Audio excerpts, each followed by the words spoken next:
Yo, what's cracking guys? Faison here, and today I'm bringing you guys the second deck list that I played out of three to get to Diamond 1.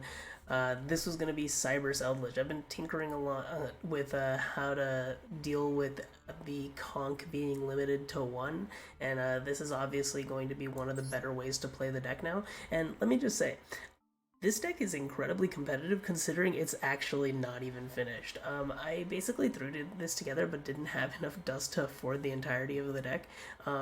My I don't actually have enough CYBERSE names. I don't have a Selene target. Like, it's so awkward, but the deck is still so good. But yeah, off the bat, like, a few things I would change. Get rid of these in the main. Probably put in one more CYBERSE gadget at least, because you want 8 names in 40 for, like, a really solid chance of seeing one without drawing multiples. We might want to play, like, a crossout or two just to deal with max C, and we can probably get rid of one of these for like a Veiler just so our Selene is live. But yeah, this is probably like a solid version of the deck that I would actually build should I have all of the ultra rare dust needed. But yeah, let's go ahead and get into it. Like I said, you need the one Veiler just to make Selene live off of Hulk lines. We play 8 names of CYBERSE cards, so this is going to be your Dotscaper, your CYBERSE Gadget, and your Firewall Dragon, because one card makes full combo in this deck if you draw any of these. Ultimately, if you've got them, I think 3 CYBERSE Gadget is actually the correct play, with going 2 on the Firewall or the Dotscaper. It's just that it is also the most expensive of the 3, so honestly, I don't think the jump from the best to like the other two is so big that it like really justifies the extra copy of CYBERSE Gadget for me personally. We play the 3 max C3 Ash, obviously, no need to explain it. The Dasher and Celestial Bricks, the Artifact Scythe, because this is a 1-card Scythe lock deck with a DPE, and then you go into like an access code follow-up play basically. You play the 2 Eldlich the Golden Lord. Honestly, you could justify cutting this to 1 if you really want, but I like it at 2 just because it means you can still use Sanguine when you already have 1 on board to keep your traps cycling, which is very important. We have the 1 Nibiru if anyone wants to take the Maxi challenge. I played the 1 of Saki Duster just in case I saw trap matchups. It actually did come up quite a few times, so yeah, Duster in main pretty good in this deck.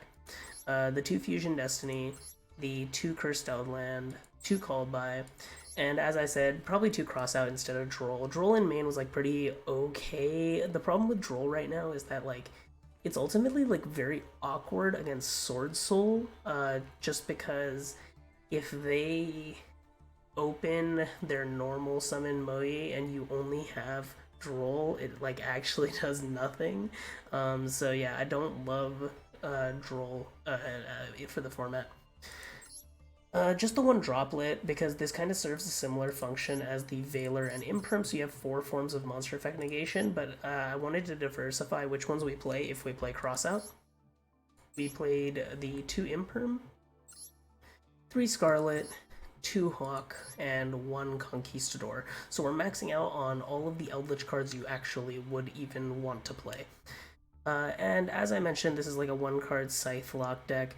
For those of you who don't know, I'm gonna like verbally run you through like the combo at the end of it real quick, but going into the extra deck, we have the 1 DPE, the 1 Link Spider, 1 Disciple, 2 Devotee, 1 Lingeribo, 1 Hulk, 1 Cerberus, 1 Phoenix, 1 Dagda, 1 Verte, 1 Lina, 1 Unicorn, 1 Selene, and 1 access code.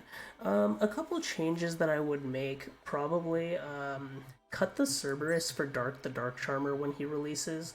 Ultimately, this extra deck is actually relatively tight and relatively solved, so there aren't really a ton of flex spots. You can justify cutting Cerberus or Phoenix, but probably not both, because just in case you want to like go into a Unicorn access code play, but you don't want to go through your Lina, or maybe you can't go through your Lina, you want to have like other options. And we would want to play 2 Verte, but it's limited, so it's whatever. But yeah, for those of you who don't understand how CYBERSE Eldlich works, because I understand a lot of people here don't play the TCG, this is a very dominant deck in the TCG, or it was for quite a bit, because all of these CYBERSE cards are one card full combo. They each either summon themselves or summon a token when sent to the grave as part of the Link summon. So you go into Link Disciple, summon it back, and then make the second one into a Devotee. Devotee has a mandatory trigger effect on summon that doesn't really do much. It like prevents you from going into Link 3 and higher monsters. But what's really crucial is that it just has a mandatory effect. You then tribute the Devotee to get a mulligan off the Disciple. Bad players will Ash this, which is awesome because you don't actually care about the draw at all. And then your Devotee summons 2 more tokens. You use one of the tokens in the Disciple to go into an Artifact Dagda, and then you go with the other token into a second Devotee. When you go into the second Devotee, its mandatory effect triggers again, and then Dagda's effect triggers, setting you a Scythe, and then you turn the second Devotee and the Dagda into a Verte Anaconda. Verte will summon DP, and then on your opponent's turn, the DP will pop himself and the Scythe, so your opponent will not be able to use his extra deck that turn when the Scythe resummons. One thing that I should really stress, because I see like bad players do this all the time, is when you are sitting on DPE Scythe, don't shotgun that in draw phase unless you have some kind of protection. So maybe you're playing some kind of deck that goes into like Baron as well while doing this, and Baron de Fleur will protect your DPE. The issue is if your opponent has Imperm or they draw Imperm for turn, and you use DPE effect, they're going to chain the Imperm or they're going to like punish you, like basically. If instead you wait for the normal summon, and then you DPE effect, they won't be able to Imperm from hand. If they have Droplet, they're getting the Droplet on you anyways, so there's no real point of playing around it. And like you can make the argument that if they have Imperm and you wait till the normal summon, like they might be able to like set it for the next turn. I don't know, like it just doesn't really come up in a way that's like actually significant. If you want to get that Scythe lock off, you want to wait until the normal summon or until your opponent takes an action, because like I said, if they have the Droplet, they're getting it off on you anyways, and no one's playing Dark Ruler. I wouldn't recommend playing around it. So yeah, but yeah, like I said, deck is really strong. It was one of the 3 decks I played to get to Diamond 1, and I think that this deck is only going to get better as the Adventurer cards release, so I'd recommend that you consider building it now if you have any interest in playing it. But yeah, make sure you leave a like, comment, subscribe, let me know what I'm doing right and wrong around here, and I'll catch you guys later. Peace.